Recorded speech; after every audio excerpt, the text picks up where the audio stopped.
reasons. And the reason he didn't think it could succeed is that he told me the ETs wouldn't allow it. They wouldn't allow disclosure to happen. I said, excuse me, we're making contact, and it's clear that, you know. He said, well, let me tell you what happened.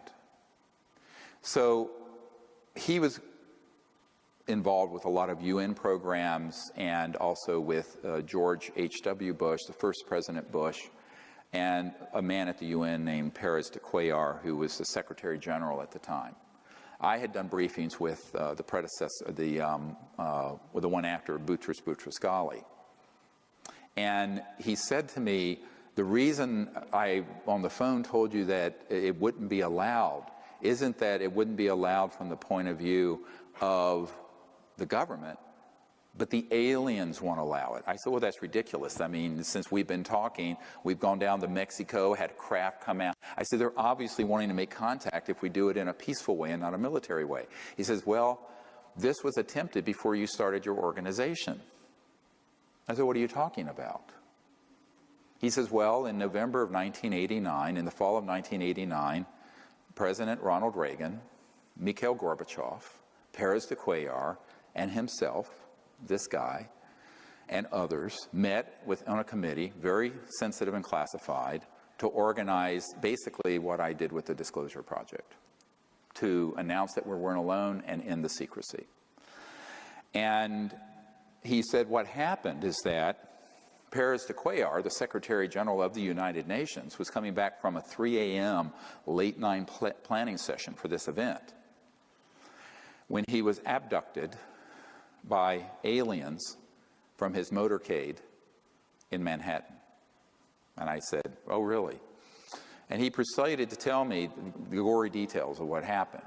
So Pérez de Cuellar was taken somehow out of the motorcade onto an ET craft where he was threatened by the ETs and told, if you disclose this information, we will abduct every world leader involved, including the President of the United States. Now, this is from a person who was at the table for this planning session. To my ears, now to you. And I went, oh, come on, really?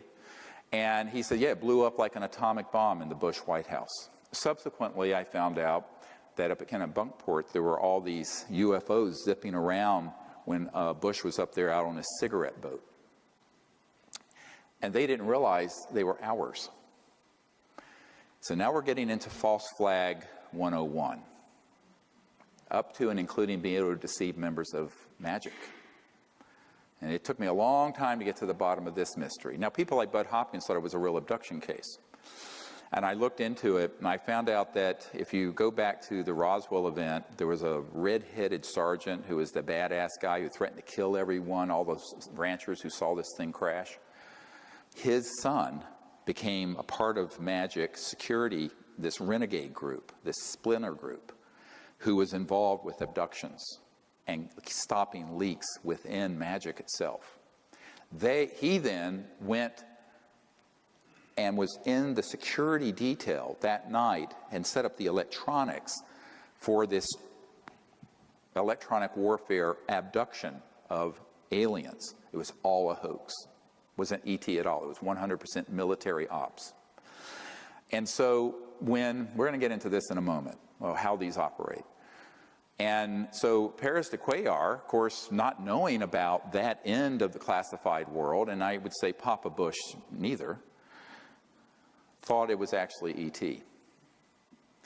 And it blew up, as I said, like an atomic bomb in the Bush White House. And Gorbachev, they pulled the plug on the plans to do disclosure and end secrecy in 1989 at the end of the Cold War.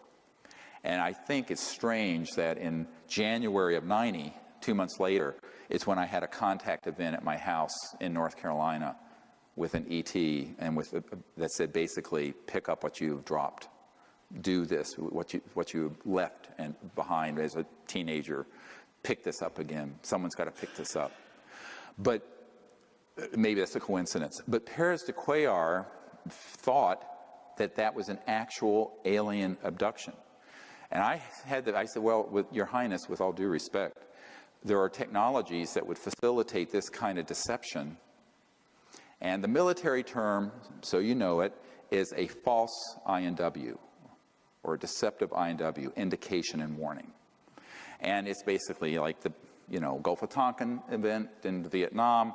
You basically exaggerate or hoax an event that then manipulates policymakers. So this was the ultimate takedown of official disclosure, which was about to happen in 1989. Got it? 26 years ago, November 1989.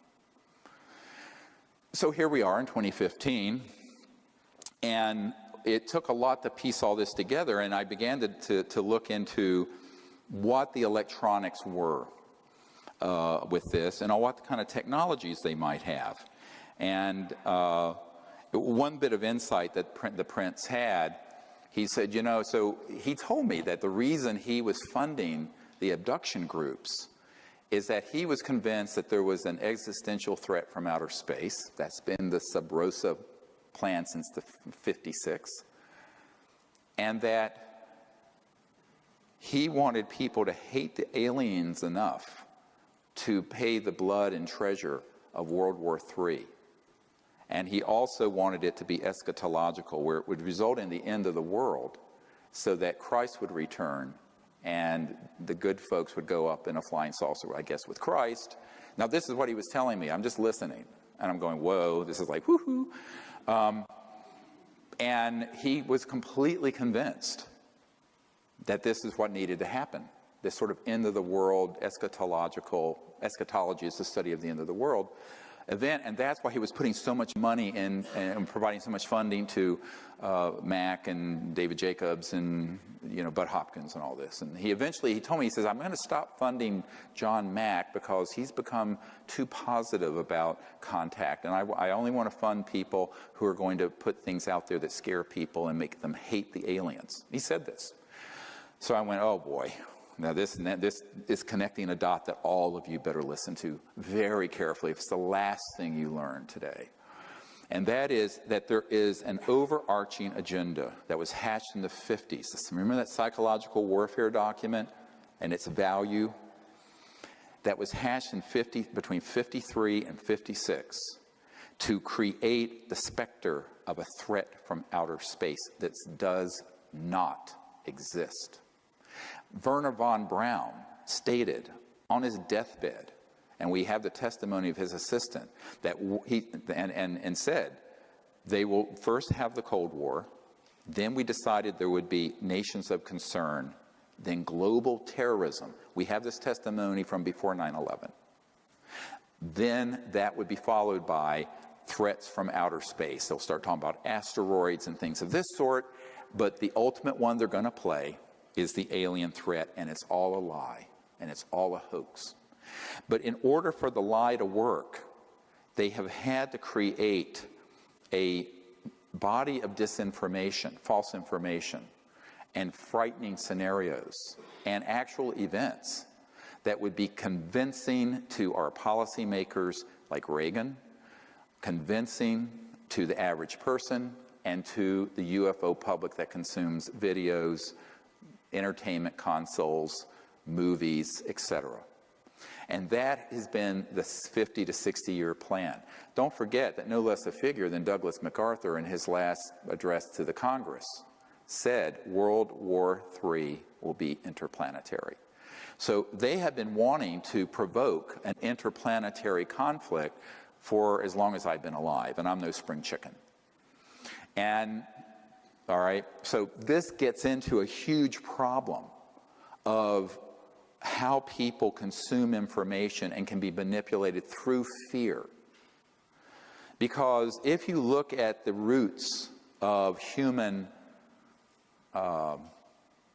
warfare, the early days, and even today, it's people abducting a tribe's women, raping them, abusing them sexually, etc., and so on. This is all stuff that they are simulating and saying that the ETs are doing through these abduction scenarios. It is 100% being done by military special operations that are this paramilitary force. And this is the deep end of the pond. Now, when I discovered this back in 1994, now this is 21 years on, I was told by someone in the intelligence community, don't talk about that, because that's what's really dangerous for you. And it's also what will discredit you, and it will also cause them to hate you the most, because you're defanging their whole war plan. The next big war is not terrorism, it's interstellar. And if you expose that it's a hoax, it takes all the steam out of their plan.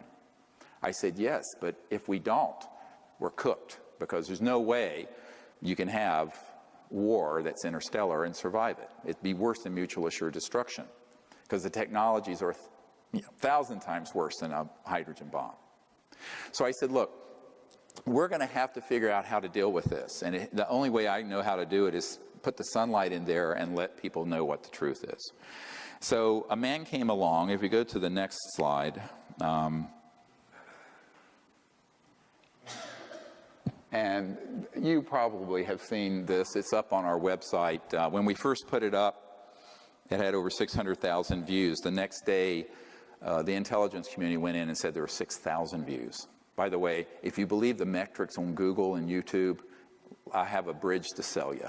It's all can be manipulated, because it moves you down the search engines. So when this hit, within a couple of days, had 600,000 views. This man, William Pollack, his name is pronounced Powlick, was a man, very good man, who gave me an interview only to be released posthumously after he died. And not long, a few years ago, I got a letter from his wife, significant other, I guess, they weren't technically married, with a death certificate and a letter giving me permission, and he had passed away. And I have a lot of these, you know, and I honor my word about keeping a confidence.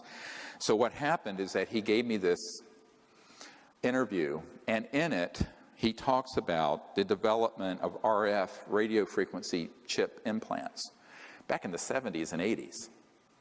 And when he was developed, it was totally an accidental thing that happened. He was with a company that developed it.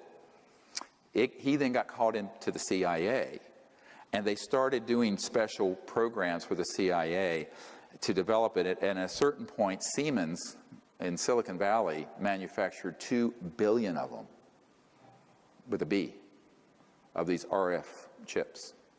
And the way they work, I mean, they can be so miniaturized, you could eat something with it, it has a radio and it can transmit not only where you are, but the really advanced ones have a neurophone capability to control thought and behavior. Very sinister stuff. So you can actually do a lot of psychological warfare with these RF frequency chips. Now that was the early stages in the 70s and 80s. Now you figure, 40 years later, they're more and more and more and more sophisticated. And as I've watched the whole UFO subculture sort of get involved with this whole fascination with abductions and implants, I went, yeah, but EG&G is one of the plants is on the edge of the Area 51. They're the ones manufacturing the implants that you're taking out of these abduction victims.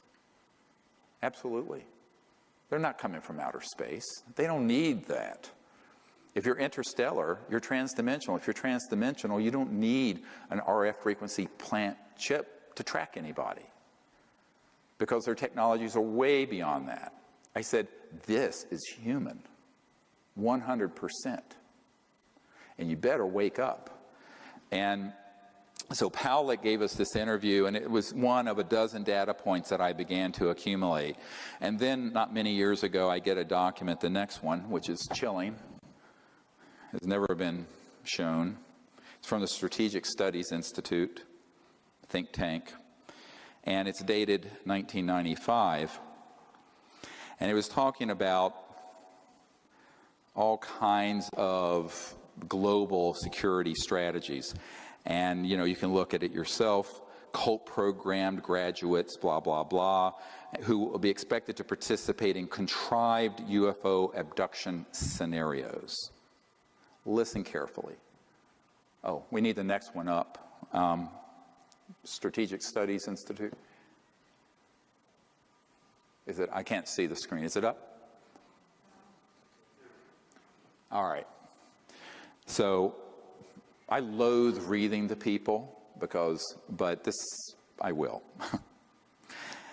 And number 2, create a global UFO cult, which will involve, this is what needs to be done in order to actuate this false flag operation, that will involve the abduction of citizens so as to foster an illusion that this Earth is facing an extraterrestrial invasion.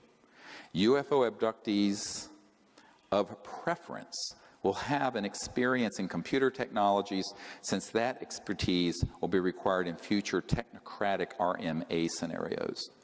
Use of experimental drugs, holographic projection capabilities, directed energy technologies, I'll get into that in a moment, induced auditory input. These are the neurophones I mentioned that Werner von Braun said the most dangerous thing is the neurophone, non-local things that can be done to make people think they're having an experience when they're not. Input, experimental aircraft, well, that's just a euphemism for man-made UFOs, and special effects costuming and stagecraft, among other things, will be used to persuade the abductees of the reality of their circumstances. Official denials regarding these events will employ reverse psychology to ensure that all such denials are taken as official confirmation of an imminent and or ongoing extraterrestrial invasion. This is the next page. UFO abductees will be persuaded to worship their anticipated ET conquerors in cult-enforced religious fashion. UFO cult networks will be controlled by U.S. intelligence to limit infiltration and ensure that dissidents do not disrupt UFO long-term agendas.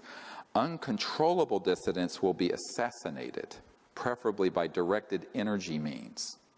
Dissociative satanic cult graduates will handle all such executions, i.e., when not actively lending logical and theatrical support to UFO abduction operations.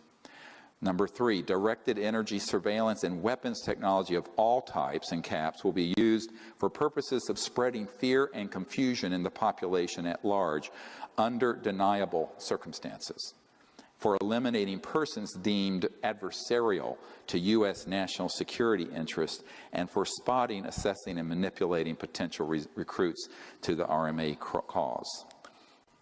Neurocybernetics and other psychotechnologies will be used to sow confusion and hypochondria in the population. The symptoms and effects produced by these and other directed energy technologies will parallel the effects produced by various microbes, viruses, and chemical imbalances, thus compelling a large segment of society to seek medical intervention, which in turn will be a basis for their being used for medical experimentation under voluntary circumstances.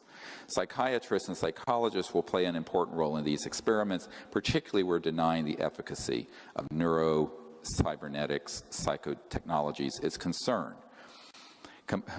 Citizens who complain of hearing voices will be used as a basis for generously government-funded schizophrenic-related brain research, on and on and on. It goes on. Now, if you're not falling out of your chair yet, what I want to tell you is that all of that has come to pass and came to pass between the 1950s and the 1970s. A man that I worked with before his death had developed an electronic system in 1956 or 54, that would enable someone electronically to remote view anywhere, and could also affect, some of these have been called radionic psychotronic weapon systems, and they were developed decades ago. Now, how hard is it to deploy them? Not hard. They're not used every day. They're used enough to create a groundswell of conviction that there's an alien threat. So you take that capability, combine it with man-made UFOs, combine it with disinformation in general about the subject, and also certain chemicals, and you can launch an entire contagion of fear that's based on completely man-made false events. So this is the false flag event I wanted to warn you about. And people say, when is that going to happen? I said, it's happened already. It's already happened. The media, the film industry, any UFO conference you go to, is going to be filled unwittingly, usually, not always unwittingly, but usually with information that is this kind of disinformation designed to create an us versus them dynamic of an alien threat. And the reason for it is that that is the only way to grow the military-industrial complex. You know, Leon Panetta, the CIA director and then Secretary of Defense, but when he was CIA director, said, you know, we're spending $110 billion a year chasing down 70 al-Qaeda members in Afghanistan. Ridiculous. And in order to sustain the level of expenditures and grow the military-industrial intelligence laboratory financial complex, you got to have another enemy. And as terrible as the terrorism threat is, and it's real, it's nothing compared to what they could do, like in the movie Independence Day, where they stage an attack using man-made anti-gravs that look very ET, with this kind of technology, that there's a threat or an attack on Earth. So, heads up, Wernher von Braun, on his deathbed, warned that this would happen and it would be hoaxed.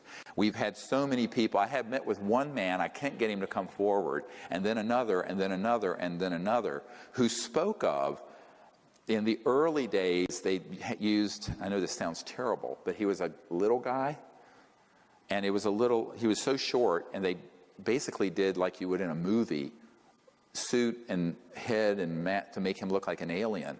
And there would be military choppers nearby, but he would be on one of these flying discs, man-made, and go in and with a chemical canister and some electronics, abduct people. And he says, oh yeah, I was on an abduction squad, it was way back, I think in the 60s. They've gotten better, and I say better, and they've become more efficient because over the decades they've developed little creatures that look like an ET